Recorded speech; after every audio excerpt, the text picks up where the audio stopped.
Këto pamje flasin për masakrën që po i bëhet liçenit të Shkodrës nga derdhja e pandalur e ujrave të zeza në shtratin e tij. Prej disa vitësh ujrat e zeza të qytetit të Shkodrës përfundojnë në këtë liçen, fenomen ky që akoma nuk po gjen zgjidhje.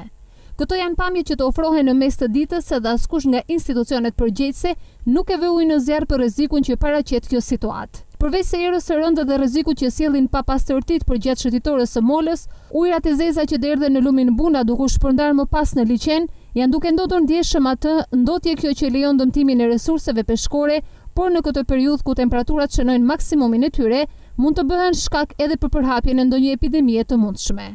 Por ujrat e zeza nuk janë i vetmi faktor që çdo ditë më tepër po e kthejnë liçenin e Shkodrës në një moçal të vërtetë.